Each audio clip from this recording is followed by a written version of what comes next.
sabi po doon, in the beginning, God created heaven and earth. Okay? And the earth was without form and void. Okay? And the darkness was upon the face of the deep. And the Spirit of God moved upon the face of the water. Makita natin, ginawa ng Diyos ang langit ng lupa, walang sura eh. No? Pero andiyan lahat yung mga ingredients no? sa kailangan para mabuo ito. Tingnan niyo pa sabi, God said, the Word of God, okay, said, let there be light. Okay, and there was light. So sa pamagitan naman ng kanyang salita, sabi niya, kailangan magkaroon ng dito. At ano, nagkaroon nga ng dito. And God said, okay, the Word of God, okay, let there be firmament in the midst of the waters, and let it divide the waters from the waters. Okay, sa kanya lamang salita, nangyari ang ano, ang pag-iwalay ng tubig sa tubig. Nagkaroon po tayo ng mga oceans. Nagkaroon po tayo ng mga rivers. Nagkaroon po tayo ng kung ano pang mga water forms. Okay? And God said, again, the Word of God, the Rema, okay, let the water under the heaven be gathered together unto one place, and let the dry land appear. And it was so. So, makikita natin yung nilikha ng Diyos ang earth. Ito ay isang bolang tubig. Okay, isang bolang tubig. Wala pang dry land. Siya ay isang bolang tubig. Imposible ba yun? Meron ng bolang ano eh, gas eh. The sun is bolang gas. Ball of gas. Diba na naglalagam lang. Wala po yung ano, wala po yung talagang, wala po siya ng estruktura. Siya po isang gas na bilog na kung saan siya ay naglalagam lang. Okay? So, imposible ba na magkaroon ng bola ng tubig? Hindi, no? So, dati siyang bola ng tubig, pero ginawa ng Diyos na ano, palutangin, no? Palabasin yung mga ano, dry land mula doon sa bola ng tubig. Okay. And God said, the Word of God again. Okay? Yung kanyang sasalita lamang. Ano sabi? Let the earth bring forth grass and herb yielding seed, and the fruit tree yielding fruit after his kind, whose seed is in itself upon the earth, and it was so. God said, and it was so. Kita niyan? Yung power lamang ng kanyang pagsasalita, nagawa ang lahat. Okay, tuloy natin. Sabi, God said, the Word of God, God's breath. Okay, let there be lights in the firmament of the heaven to divide the day from night, and let them be for signs and for seasons and for days and for years. Okay, dito lamang sa alam ko ito yung proof day, no? Dito pa lamang nagkaroon ng ano, ng universe. Okay? So, mali yung Big Bang Theory, no? May universe na pumutok lang, tapos ano. Dito pa lamang ginawa ng Diyos yung araw. Dito pa lamang ginawa niya yung moon. Dito pa lamang ginawa yung mga stars. Okay? Ibig sabihin, dito pa lamang sa creation, at time ng creation na ito, na dumaan ng night and day, or day, dito pa lamang nabuo ang entire universe. Natin yan? At nabuo ito sa ano?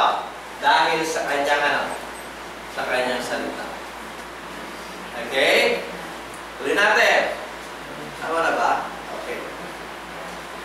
God said, let the earth bring forth the living creatures. Pang-anim na ito.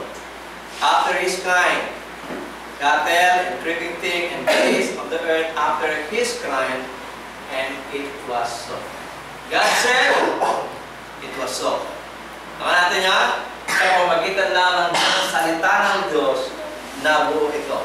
Na nagkaroon ng mga beasts, mga cattle, nagkaroon ng ibang mga hayop sa lupa. At alam natin, kasamang ginawa ng Diyos ang tao. Pero alam natin ang tao ginawa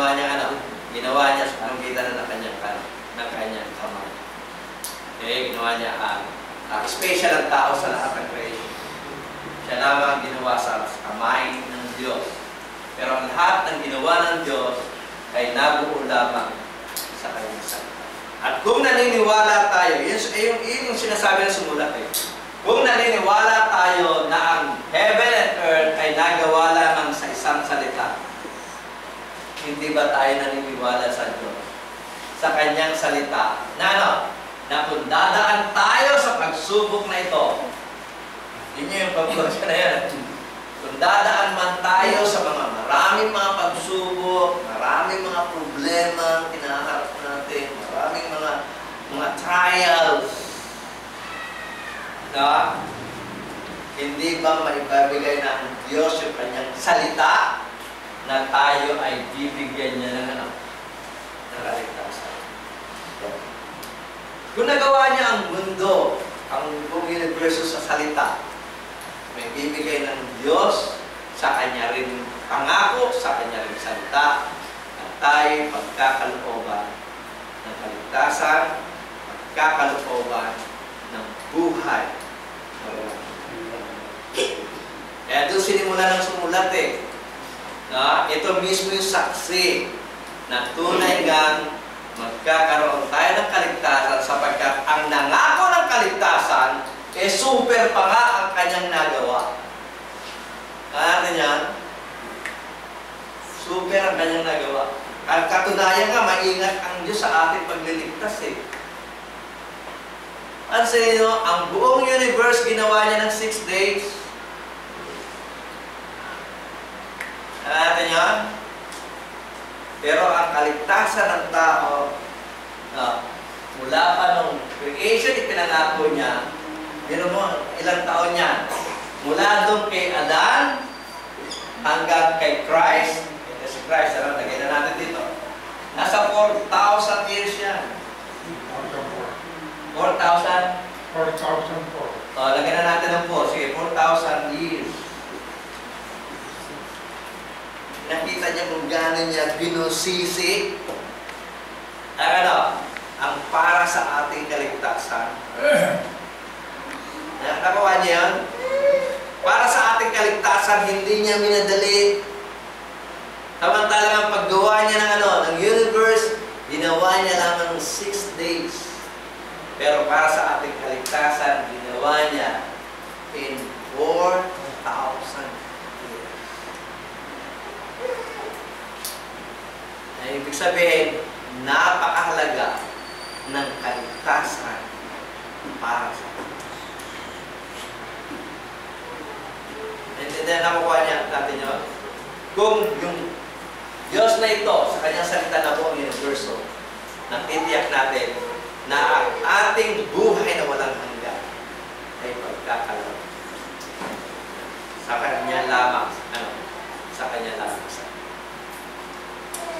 And then, nakukuha niyo, so sa next Sunday, pupunta na tayo doon sa pananampalataya naman, kasi ito yung magiging saksi, ito yung magiging modelo ng ating pananampalataya.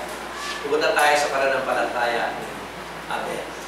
Ano yung pananampalataya ni Abel? Na magiging inspirasyon natin na tayo man rin ay magpapatuloy sa ating pananampalataya. So, yan po yung next